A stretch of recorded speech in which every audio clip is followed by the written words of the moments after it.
How do you find the will to fight back against a world that wants to keep you sedated, average, and stuck in place? Join us for the tools and strategies you need to create a life of abundance, discipline, and high achievement. This is the Tactical Empire with Jeff Smith.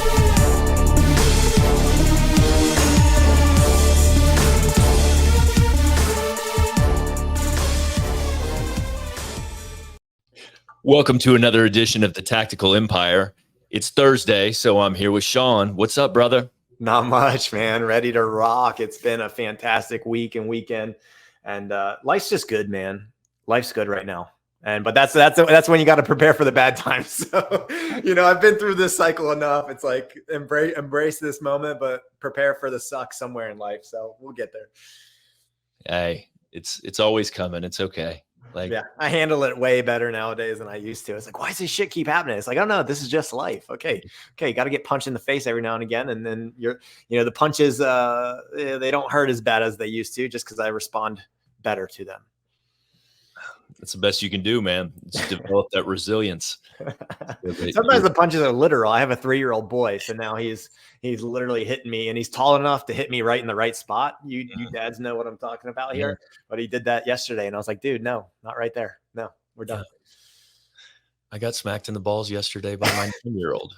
She was just swinging her arms and swung back and smacked me right in the nuts. Nice. So that happens all the time when you're a parent. If you're not a parent, you have no idea how frequently that happens. It's wild. I'm at this new level of parenting, though. Like, my son is now getting into, the toy figurines that he has, actually like playing with them and using voices. I was like, oh, this is awesome. So I got down on the floor and we were playing with Ninja Turtles, and I pulled out the warthog bad guy. I was like, I'm the bad guy. And he started slamming this hard plastic toy into it, and my fingers were wrapped around it. And I was like, holy shit, that hurt. That hurt. I was like, okay, now I got to get used to my fingers getting absolutely demolished when I'm playing toys with my son, because I've been playing Barbies for 5 years. So now I'll make that transition into the aggressive toy playing with my 3-year-old son. No ill intention, I'm sure. No, none at all. He had no clue what he was doing. Yeah. Cool, man. What do you want to talk about today? You wanted to talk about how we do things, how we run our routines, or what do you want to? Maybe not even like how we run our routines, but why, right? I listen to some awesome podcasts, and it's a recurring theme, but sometimes you're looking at people that are multi-millionaires, and it's like, well, it's easy for them to say, and it's like, I think you and I are still down to earth dudes that are just trying to build things that aren't, in the upper echelons of the 1% yet, so to speak. But like, why the hell to even decide to pursue personal excellence? It seems like a big task to undertake, and it's almost, some people can take it as in like, you're never satisfied. And that's, no way to live. It's pretty miserable to not be able, and it's like, no one's saying that. We're just looking to improve, to be better, to take ownership of what's in our control in our life. And so what's that look like in your life, man? Like, or what got you to the point where it was time to really take ownership of pursuing personal excellence? Oh man, this is like a really packed question. For sure.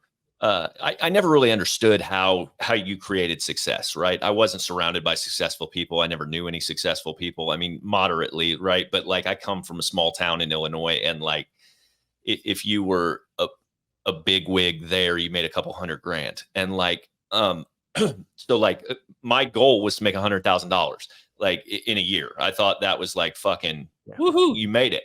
And like, I did that in my 20s, and like, I was like, oh, this isn't nearly enough for like what I want.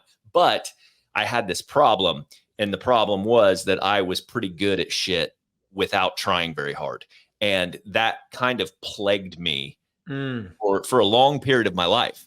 And I never really, and then when I was probably 30 years old, I really started going down the personal development road. So I've probably been in this game almost 15 years at this point, but like, I've spent a fucking fortune on coaches and personal development, and well over $1 million. And, but what that did is it put me in rooms, it put me around other people, it put me around very successful people, hundreds of millions, billions of dollars. Right.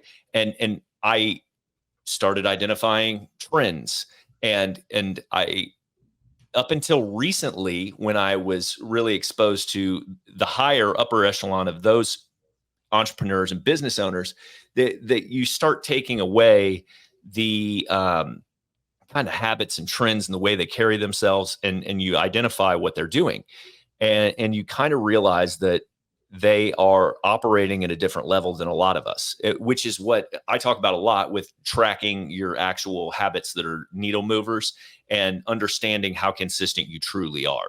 So this led me to this journey, because I was leaving a lot on the table is what I realized, right? So I had this realization that I've got all these kids. I've got 4 kids. I'm married. I'm kind of a half-ass husband. I'm a half-ass father. I'm making half-ass money in my world. And I'm just pretty frustrated with like being like a 4 out of 10 at everything. And I would put it together in one area and slack in the other areas and never be well-rounded. And like, I would make a lot of money, but my marriage was a fucking dumpster fire. I would make a lot of money, but my kids are like, Dad, you're always staring at your phone. And so like, I could never put it together, and I felt like it was just out of my grasp, right? And so that caused all this frustration and shame and guilt and all this other shit, because I should be further along than I am. And so what am I going to do? Am I going to like shrink, or am I going to find the answers? And it's a painful process, honestly, because you have to admit all the shit that you've been a piece of shit for a period of time. And what the reality is that you have to be just 100% honest and transparent with yourself. But it also is kind of an awakening and an eye-opening experience to say, hey, I work out a lot. Okay. How many days do you actually work out when you track that? Hey, I don't drink beer every night. How many days do you actually not drink beer? Hey, I eat clean every day. How many days do you actually eat clean? And most people, if you actually fucking do this, are somewhere between 50 and 60% on the high level. Like some people are terrible and 15% is their total. But like for me, I was like 40 to 60%. And I'm like, holy shit, that is terrible. Like I'm leaving 50% on the table. And so like about 5 or 6 years ago, when I started tracking this stuff, kind of, I had to mess with my routines and habits and all of that stuff. But it's really just been a process that I've been adding things. And then I've been trying to like gauge my fulfillment and gauge my progress, gauge my bank account, gauge my relationships. And the closer I get to 100% on these things, and I tick up the numbers year over year over year, the better everything else gets in my life. Like I'll be 100% honest with you, dude. I grew up in like a sports, like drinking, like party culture. Like I'm a good time at a party, and and people will tell you that. I've got confirmation. And I mean, I saw the Halloween Instagram story of you putting in a front yard with a beer in your hand. So like that is what I knew. But then once I paid to get around this group of people, guess what? They're not fucking drinking. They're drinking water on a boat in Miami, and you're out on this fucking fancy ass thing. Like, whereas 10 years ago, I'd be like, oh, fucking, this is a party, dude. Like, let's get hammered. And like, now it's like, these guys are there to fucking be savage.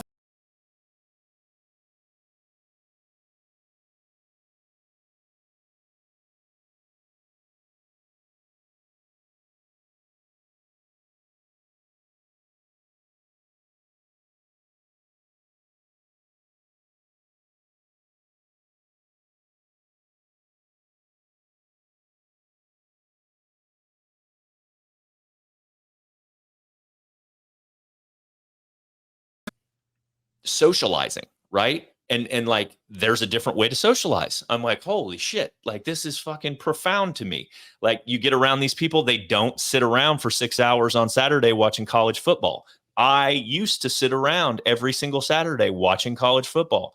Like these are just things I did in my life that were normal things, and I look around and I'm like, oh, these are everyday things that normal people do. But like when you actually start being purposeful and intentional with what you're doing and the mission that you're on, like you start recognizing all of those wasted hours that you're spending on different things. And so now if I catch a football game, it's periodically. Like I don't pay attention the way I used to any of that stuff. Sports is kind of irrelevant to me at this point. And so it's just, I don't even know if I'm touching on your points that you were asking about, but like for me, the pursuit of it is my obligation to kind of be here. I feel like I have to grow. We are an organism. We are energy actually that is moving all the time, and we need to be growing. Otherwise, I don't feel like we're living our purpose, and so that like that's why it frustrates me when I talk to business owners that are like, "Hey, man, I created this business and." Like I'm just not like you. I'm not like the rest of you. I just want to run my business and be happy and go spend time with my family. And I would challenge anybody that says that or takes that flippant attitude about what they're doing, like they've arrived or like that what they're doing is good enough, that they're probably only at 50% and they're leaving all of that on the table.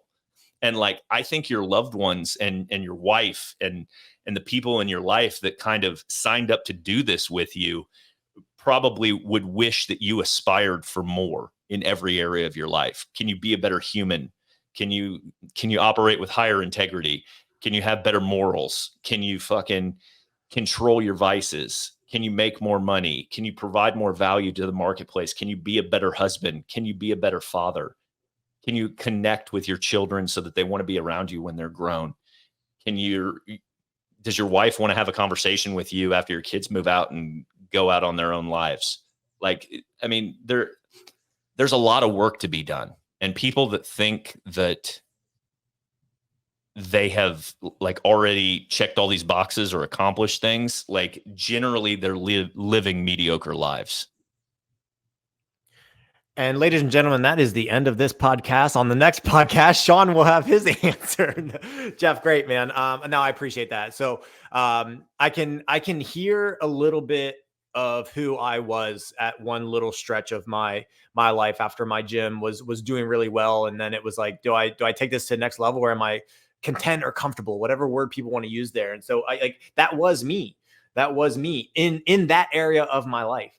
And you know, I really needed to take a step back and look at some of the other areas that I needed to improve upon. And so it wasn't, just to grow a bigger business. It was, how do I optimize myself as a human being in the most important areas of my life as my business started to not become the most important thing. It was super important because it was a driver of my income, but I certainly needed to stretch myself. And so let me go back a step here, because my pursuit of excellence, like, it does revolve around me being in sports when I was little. So kudos to my parents for putting me in sports. I was the youngest of three sons, so I got to see my brothers do that.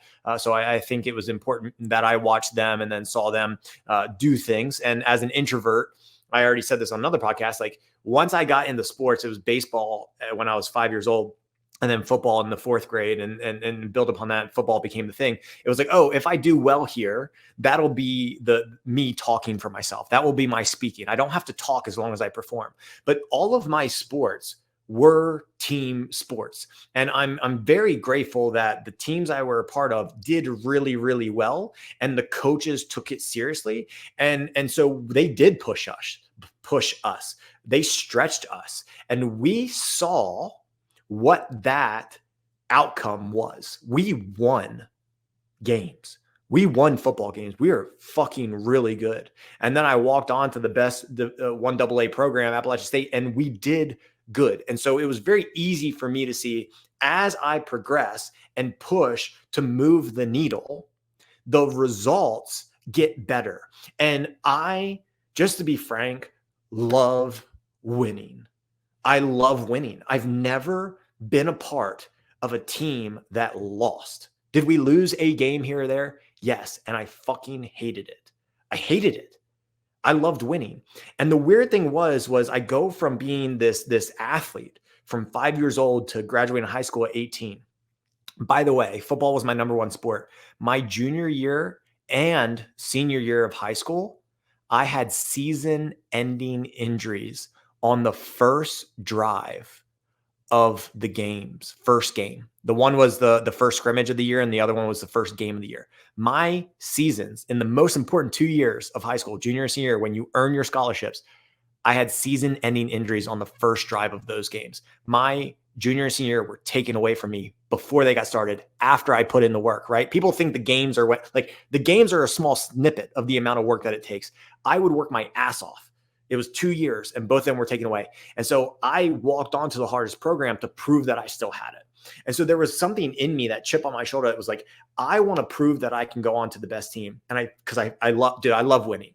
I didn't like this, try your best. And as long as that was good, if you lost, it's not like, no, winning felt good. I loved coming off the field, being a good winner about that. I was a bad loser. I remember in 4th grade, the first game where we were behind, I didn't know how to handle it. And some kid ran for this long touchdown. And I just looked at the kid that was close to me and I like cold clocked him and knocked him over. My parents ripped me a new asshole on the way home after that game. I learned how not to be a bad loser after that. And so it just felt good coming out. And then what happens? Well, I went to college, was part of a winning team, stopped playing football 2 years in. And then I changed the metric to just be a really good student and get out of college really fast. And then it was, I got into a career. And all of a sudden it was like, how do I become a better teacher? Okay, well, you read the books, you go to the workshops, you learn from the teachers who have done it for 20 years. But my income didn't rise from working harder. There was nothing to show for the work I was doing. And so that's, again, fast forward a couple of years, transitioned to full business ownership, and life was getting better. Life was getting better. And it was like, I came to a point where it's like, I am ahead of where I was. And I started to coast. And it wasn't until I got on a better team, and at that point in my life, it was mentorship, got in other rooms of people. It was like, no. Like, I'm not even fucking close to my capacity. And so, I don't talk about it much, but I did write a book a couple of years back called The Relentless Pursuit of You. And it was like, I have to be relentless on the pursuit of who I can be. Because who I am today is just the lagging indicator of the things that I've done in the past. And yes, I have compound interest working for me, but there is so many things that I don't know, that someone else knows, that I just have to keep getting ahead. I have to keep getting, and I will someday meet that future self at a level that I'm not at right now. And when I'm there, give myself a pat on the back, say hallelujah. Thank you, Shawn, for putting in that work. As Snoop Dogg said, I'd like to thank me for me. I like to thank me for putting in the work for me. But like, there's going to be more and more. We talk about finances a lot.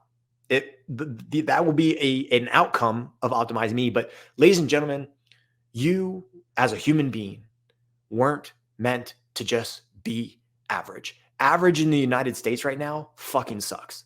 The average person is overweight, sick, tired, and broke. And none of that, Jeff,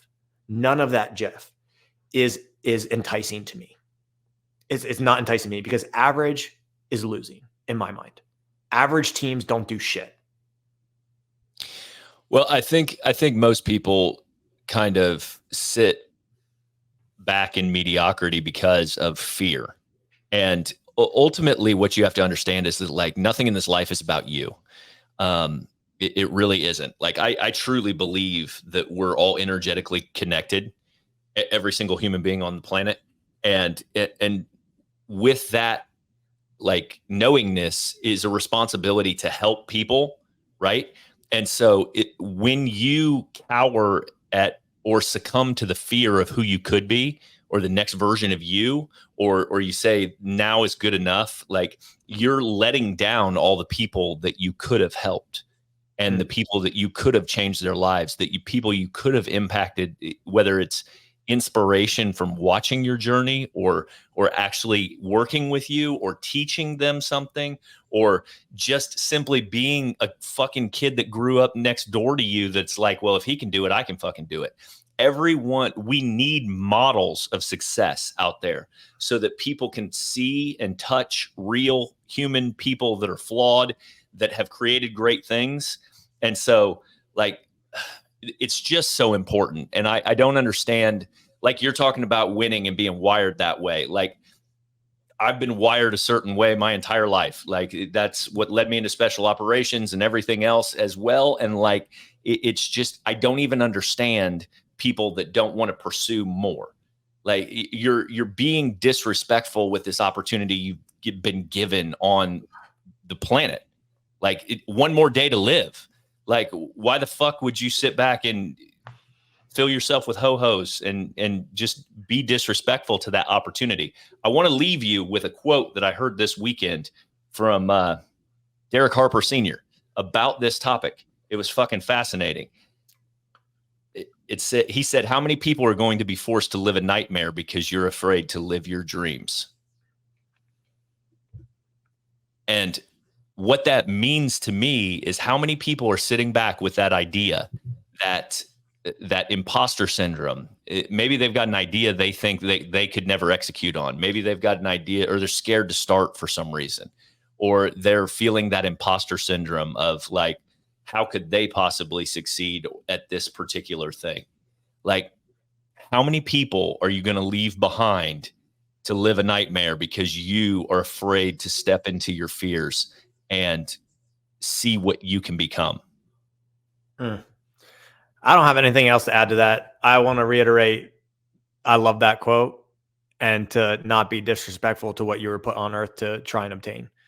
Disrespectful to you, disrespectful to your parents, disrespectful to everyone that believes in you. And there's a lot of people that probably don't believe in you, but the people that do, and for me, it's my kids, right? And my wife. My wife took the risk of me leaving my job, and she was a big supporter of it. It'd be disrespectful for me to not try to become the best person that I can be. And, enough.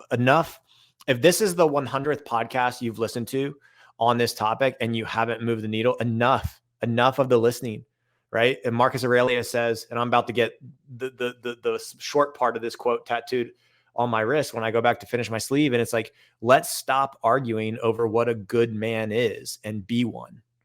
And like that last part there, like, be one.